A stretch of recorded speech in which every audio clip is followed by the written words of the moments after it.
Good morning, everyone, and welcome to this Copernicus Climate Change Service press briefing on the European State of the Climate Report, which will be published tomorrow. I have the pleasure of moderating this session, and you will have noticed when you joined the webinar that this session is being recorded. This is being recorded so it can be put on YouTube afterwards, but the question and answer session will not be recorded. So any questions that you may want to ask in the Q&A session after the presentation will remain private. There is a brief housekeeping slide that will appear on your screen now. I'm sure at this stage of life, everyone is intimately familiar with Zoom and Zoom webinars. So it's a reminder that only presenters are able to turn their cameras and microphones on. When you ask questions, please use the question and answer session in the webinar. You can see information on the screen, and please also write your name, surname, and affiliation of the media outlet that you're representing. The recording will be made publicly available through YouTube. And in the question and answer session, feel free to write any questions down when you think of them during the presentation. You can also write an exclamation mark if you'd like to ask your question directly through your microphone. So that feature will be available as well.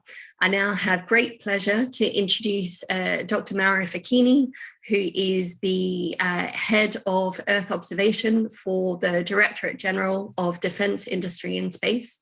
Mauro, over to you. Thank you. Yes, thank you very much. First of all, can you hear me and see me? Yeah. Very well. Good, good. So it is really a pleasure to be with you for this event. So for this media briefing on the, I hope that I will use the right number, the 5th European State of the Climate Report. It's already the 5th one. And yes, today we are really facing a lot of challenges. I mean, I will bring nothing to you, but we speak about limiting the global warming to 1.5 degrees. We are speaking about EU Green Deal, 55% reduction of greenhouse gases by 2030 with respect to 1990, net zero by 2050, mitigation policies, adaptation policies. So a lot of things on the plate, and indeed what is presented today is also supporting all these elements. And in order to support all these elements, what is necessary? It's important to watch what's happening, to understand it, to monitor, to have a monitoring continuous about that, and also to anticipate things. And I believe that the Copernicus Climate Change Service has a role in all of that. And I think that thanks to the leadership of ECMWF in this domain and all the different stakeholders that are participating in this service, I mean, you are doing an excellent job, and I can mention the 2 activities that ECMWF is driving at this in this respect. So the 2 services of Copernicus, also C3S, indeed very helpful for providing state of the climate as we see today, and also, for example, feeding adaptation strategies, as for example, the Climate Adapt platform. At the same time, the service on atmospheric monitoring comes very useful already for CO2 monitoring, and even having further steps in that direction in the future with new satellites that will fly in 2-3 years from now, and also, for example, for the methane strategy. So I will not go too much into that because really the key elements will be presented by Freja later. But I cannot end without saying that I fully satisfied, but I have full satisfaction on the way things have been run by ECMWF in this respect. I've been probably the one that has been chosen ECMWF in 2014 to be running these services, and I think that this trust has been fully paid back. So thank you very much for that, and I'm really looking forward to listen to all the participation and the questions later on. Thank you, Sam. Thank you so much, Mauro, for those very kind words, and delighted to hear that you are responsible for choosing ECMWF. Before I introduce our speaker providing the presentation, I realized that I forgot to introduce myself. So my name is Dr. Samantha Burgess, and I am Deputy Director of the Copernicus Climate Change Service at ECMWF. So I now have the great pleasure of handing over to Dr. Freja Vamborg, who was the coordinating lead author and editor of the European State of the Climate report. Freja, over to you. Thank you, Samantha, and welcome everyone. So I will take you through some of the key results coming out of the European State of the Climate for 2021. And as Mauro Facchini said, is the 5th edition of its kind, and covering more and more of what Copernicus can provide in terms of Earth system monitoring. So I would like to thank also my co-editors, David Lavers, Francesca Guglielmo, and Julian Nicolas for their hard work towards this report. And with this, I'd like to go into one of the key graphics coming out of the report, which is on the next slide, please, which doesn't come as a surprise. This is something we also showed in our annual summaries in January, that during 2021, both carbon dioxide and methane continued to increase in terms of atmospheric concentrations. And for carbon dioxide, the increase was similar to the increase in 2020, as it was for methane. But what one should note for methane is that 2020 and 2021 really saw large increases compared to the previous decade, almost double. And there is still quite some discussion on what are the reasons behind this, and I'm sure we will cover this more in the question and answer session. But as we all know, that this increase or continued increase in greenhouse gases is the main driver behind the global increase in temperatures. Next slide, please. As you can see on the graphic here on the right, temperatures have increased substantially since what we term the pre-industrial era, so the end of the 19th century, around 1.1 to 1.2 degrees on the global scale, depending on how many years you average. So if we look at the last 5 years, they were about 1.2 degrees above that level. Now, temperature is quite variable, so it doesn't increase incrementally year by year. There will have certain influences in there, like the strong El Niño in 2016 and La Niña conditions both during the beginning and the end of 2021 that affect how warm a year will be.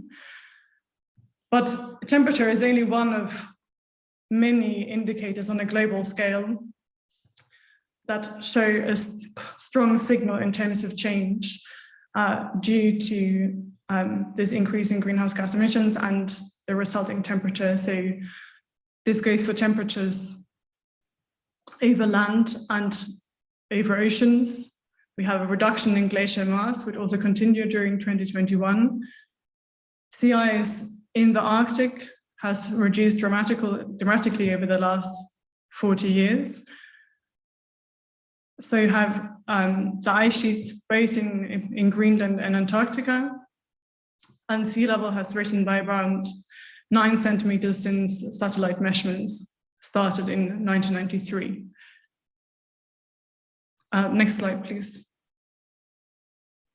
Now, the global scale is a good scale for monitoring some of these, but of course, we need to go down to a more regional scale to understand implications, let's say on the ground better. And if we look at Europe, then the European average temperature over land has increased by around 2 degrees compared to the latter half of the 19th century. And if we move to the next slide, please. We see quite a contrast of temperatures if we look at 2021. So we've been used to having quite some record years in terms of annual temperatures in the last couple of years, whereas 2021 was just outside the warmest 10 on record. That doesn't mean that the year didn't see temperature records. There were quite a number of them of various kinds.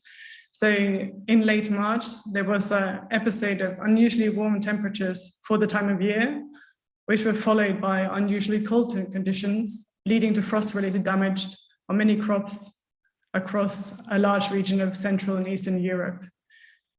If we look at seasons, summer was the warmest on record, about 1 degree above the 1991 to 2020 average,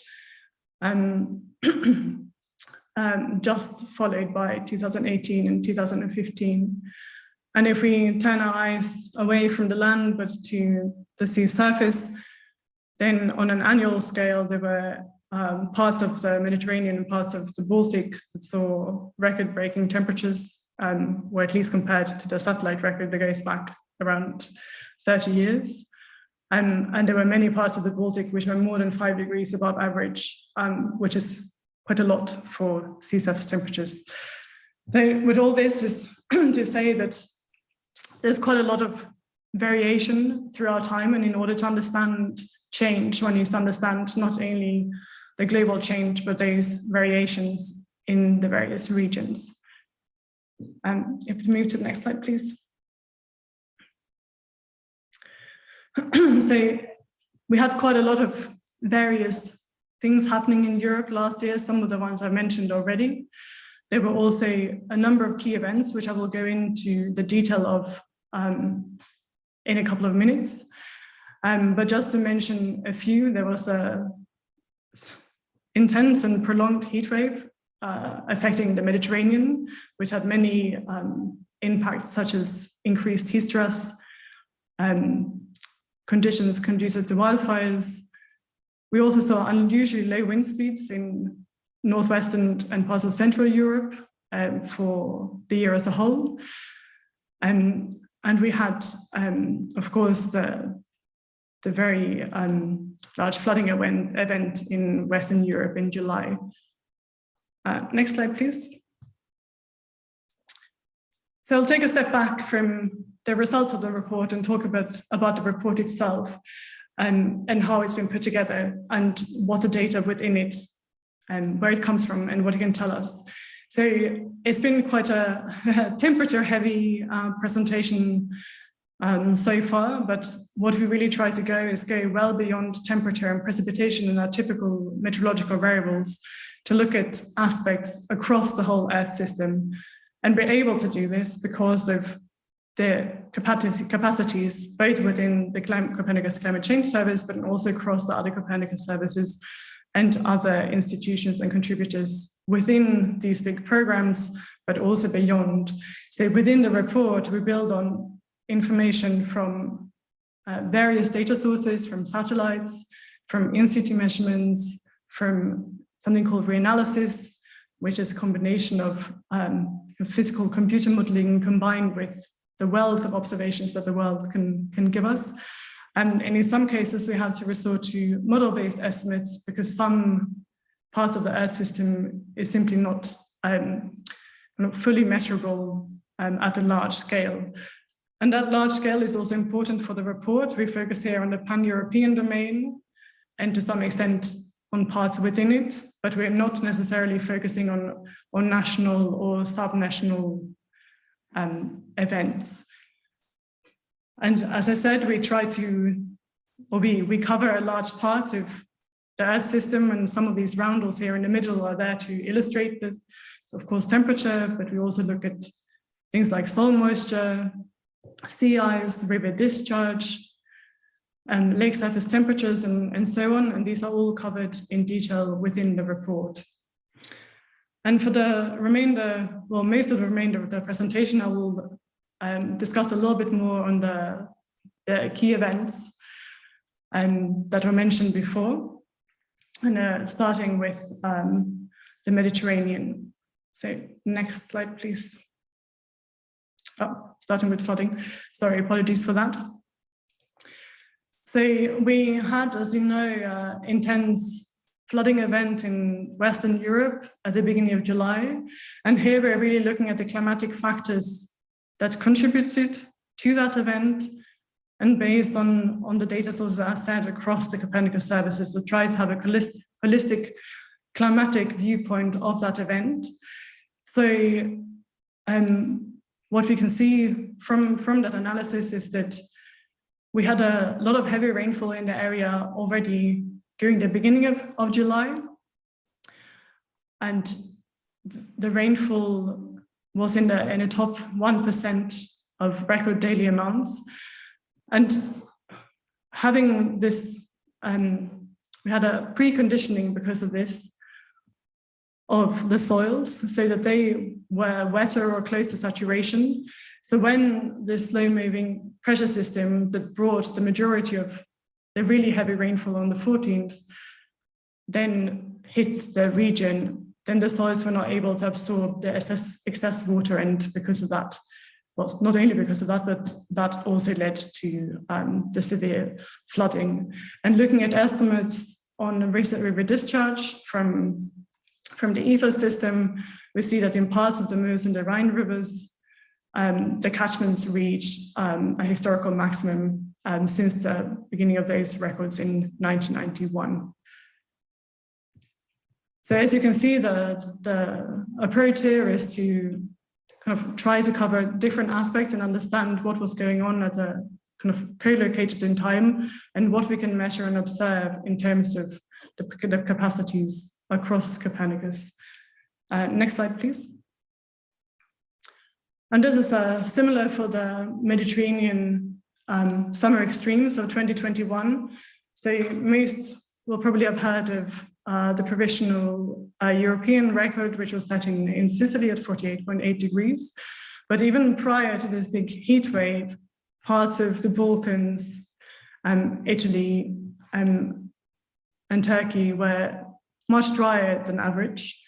So, and that those dry conditions persisted throughout June and July and August. So together with the heat wave, which was also very prolonged, in some parts of the region it lasted even up to 2 to 3 weeks, these conditions then provided let's say very good preconditioning for wildfires. So the wildfire danger was very large in the region, and indeed there were numerous wildfires across the region, particularly in Italy, Greece, and Turkey, but then also in the south of the Mediterranean region. So, for instance, in Algeria, and reaching a very high level of burnt area throughout those months. Next slide, please.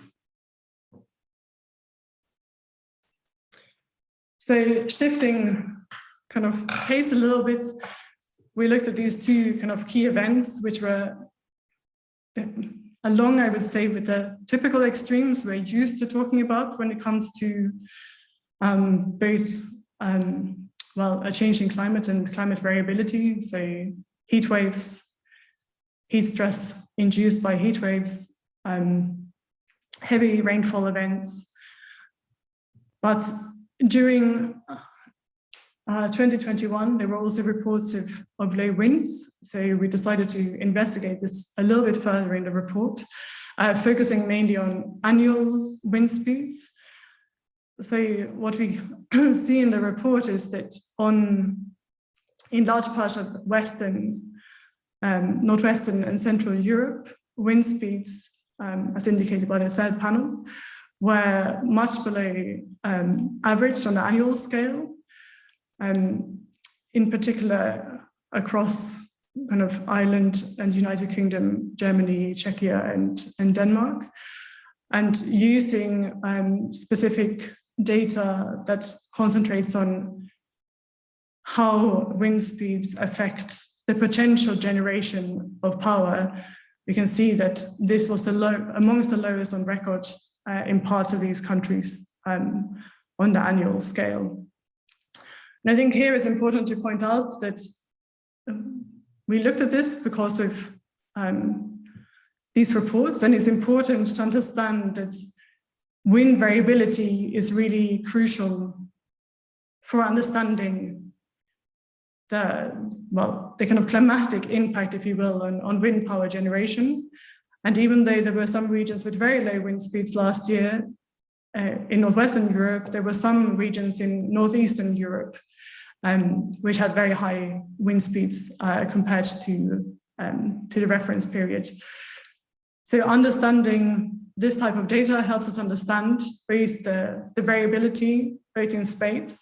So like for last year, the differences between Northwest and Southeast, but then also across time. Next slide, please. So I've been talking a lot about Europe and the globe, and we've also looked at the Arctic. And the Arctic was really in the news a lot in 2020 because of very extreme temperatures there. And we know that Arctic temperatures have warmed by almost 3 degrees, well, since the pre-industrial, but especially over the last 45 years when data can be considered to be more reliable for the region. Whereas in 2021, temperatures were actually a lot cooler than the extremes of 2021, and in some parts of Siberia below the 1991 to 2020 average. And in terms of wildfires, there were also very active wildfires in 2020 with record levels for the Arctic. This year for the Arctic, it was the fourth highest amount of carbon emissions from wildfires. And I said, well below the record levels of 2020, but in the subarctic regions of Siberia, there was still really a large amount of wildfires that also had wide-reaching impacts on the Arctic region through the transport of ash and dust emitted from those wildfires. Looking at sea ice, also sea ice did not have a very extreme year for the Arctic as a whole.